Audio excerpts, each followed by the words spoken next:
Hi, this is Myra of Joy of Colorful Cooking, and joining me is Ian, who will soon introduce himself. I'm very happy to have you here.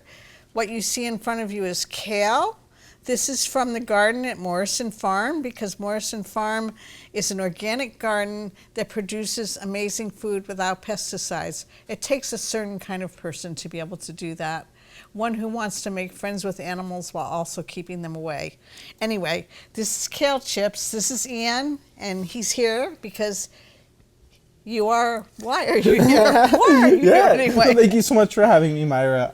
I'm from the town of Acton's Conservation Division. I'm the Community Conservation Specialist, and I have the honor to helping co-manage the Acton Community Gardens so we can produce lovely food like this for lovely people like this. Yes, and then for you, hopefully, to try.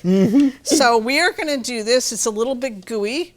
It's kale, and this is with an onion and garlic dip. So, and it's green because it has parsley in it. So I'm going to be demonstrating to Ian. It's a little bit messy to make, but one of my goals in life is to help more kids, parents, grandparents, teachers, help kids to like all kinds of vegetables. Kale is so nutritious for you. And so I did 5 classes at Wright's Farm in Sudbury, and I have to say these were very popular. So Ian, what I do is I kind of put it on and then I make sure it's on the back too, and I squish it all over. Lecanto, when I was at Dr. Furman's retreat this summer, they said this takes on the sauces the best, but people have told me, as Ian did, that okay, so now you can join in with me. We'll do it together. You said you make kale chips. Did you say that? Yeah, I love making kale chips. And how do you make them, Ian? I usually just grab whatever kale is on sale, rip it all up and throw it in a pan and throw oil on it, which I know, I'm learning, there's an alternative.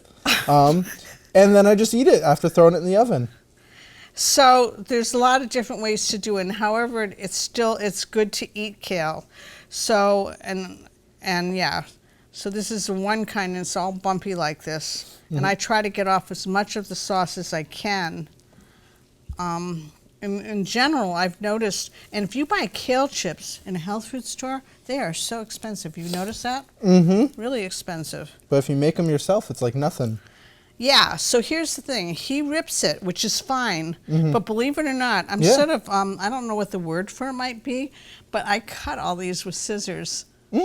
Partly because these have thinner leaves than the other ones. Yeah. And they're kind of narrow, so that's what I do. And that's one of my things. If I'm watching a movie, I pull out the kale. I cut all the little things like this. Yeah. And I can be lazy about this because you see this is a bit more time consuming than the way Ian's describing it, which other people, they put, oil on it. And because Dr. Furman, his way of eating really recommends not using salt, oil, and sugar, which, as I said on the other show, pretty much freaks almost everybody out unless you understand the reasoning behind it. And unless you're interested in the idea of reversing eating for nutrition to prevent diseases and to reverse it. That's the point in it. It's for a very small sliver of humans on the planet. But how does it feel? I'm having fun. Oh, good. I would love to do this with my 2-year-old niece. I think she would get a lot of kicks out of it. Oh, yeah. It's very tactile. Yeah.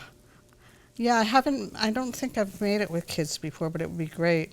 I have on my show, there's a couple of, there's something called cocoa truffles that are made from unsweetened cocoa, chia seeds, any kind of nut butter, and I'm forgetting something crucial, but it's only 4 ingredients, and then you can roll it in coconut. Dates. That's the sweetener instead of sugar. And they're so good, and those are things I can bring to parties, and most people like them. I'm working to find as many things as I can to bring to social events where people like it. So this year I'm going to be doing Hanukkah. I'm going to be doing a whole vegan section. And then other people, there's going to be anything other people want to eat they can have, they're going to bring, but there'll be a whole vegan section. Oh, wow. That's how I'm trying to do it.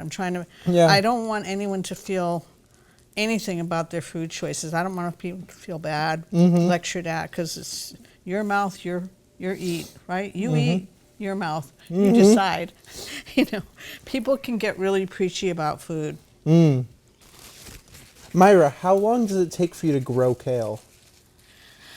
I start my kale early because there's certain things at the garden you can put in early, like kale and lettuce. So I get the peas in right at the beginning of April, depending on the weather. And then I get the kale in pretty much like towards the end. So, and then I do succession growing of kale because I want to make sure to have plenty of it. Okay. So I did make a boo-boo. I didn't bring the recipe with me, so I'm not remembering what the temperature is or how long. So we're going to be winging it. But under the show, there will be the recipe that tells you exactly the temperature and also exactly the amount of time. Still check it.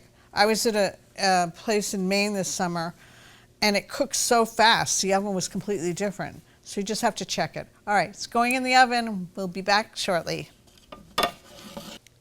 Oh, crispy kale chips. Would you like to try one? Absolutely. Okay. Thank you so much. They look so yummy. Is it wet? Is it wet at all? No, it's really good. He likes them. Oh, it's nice and crispy. Great. And so these are kale chips. I hope you try them. He has never had them before, and I'm telling you, 5 classes of kids over in Sudbury love them. Everybody loves them. So I hope you try them. Bye.